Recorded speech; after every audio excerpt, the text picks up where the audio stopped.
কাশিমবাজার ত্রম্বকেশ্বর শিব মন্দিরের পক্ষ থেকে শ্রাবণ মাসের আন্তরিক অভিনন্দন এবং শুভেচ্ছা সকল ভক্তবৃন্দগণকে। মুর্শিদাবাদ জেলার কাশিমবাজারে বহু শতাব্দী প্রাচীন মন্দির আছে, যেটি ব্যাস বাবা নামে পরিচিত, সেটা আপনারা সকলেই জানেন। কিন্তু মহারাষ্ট্রের ত্রম্বকেশ্বর শিব মন্দির আছে, যেটি নাসিকে অবস্থিত, কিন্তু সেখানে বহু মানুষের ইচ্ছা থাকে সেখানে গিয়ে জল ঢালার, কিন্তু মানুষের সেটা সম্ভব হয় না। সেই কারণে কাশিমবাজারে ত্রম্বকেশ্বর শিব মন্দিরে প্রতিষ্ঠা করা হয়েছে, যাতে ভক্তগণ এসে এখানে জল ঢালতে পারে। এখানে দৈনন্দিন আরতি হয় সন্ধ্যে 7টা থেকে, এবং আরতির পূর্বে মহাদেবের খুব সুন্দর শৃঙ্গার করানো হয়। আজকে শ্রাবণ মাসের চতুর্থ সপ্তাহ, সেই কারণে এখানে বিশেষ অনুষ্ঠান আয়োজন করা হয়েছে। সকাল থেকে বহু ভক্তবৃন্দ এসেছেন, তারা জল ঢেলেছেন এবং প্রসাদ তারা গ্রহণ করেছেন। আশা করব আপনারা সকলে কাশিমবাজারে এই ত্রম্বকেশ্বর শিব মন্দিরে আসবেন এবং মহাদেবের মাথায় জল ঢেলে নিজের জীবন ধন্য করবেন।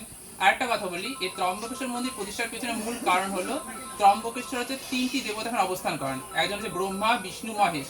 সুতরাং আমরা শুধু শঙ্কর দেবের আরাধনা করছি তা নয়, ব্রহ্মা বিষ্ণুর সঙ্গে মহাদেবের আরাধনা হচ্ছে। তো আশা করবো আপনারা সকলে আসবেন এবং এখানে জল ঢেলে নিজের জীবন ধন্য করবেন। নমস্কার।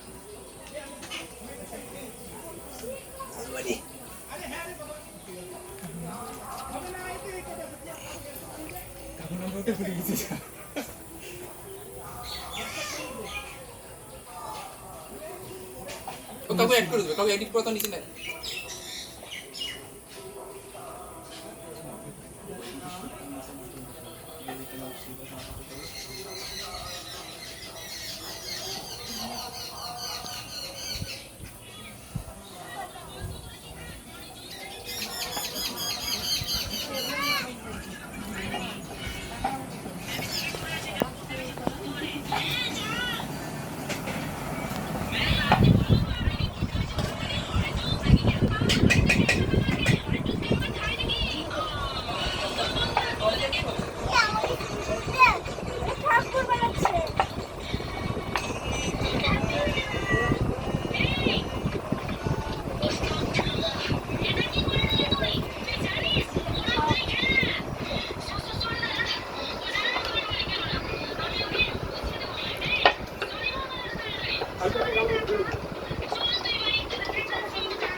চলে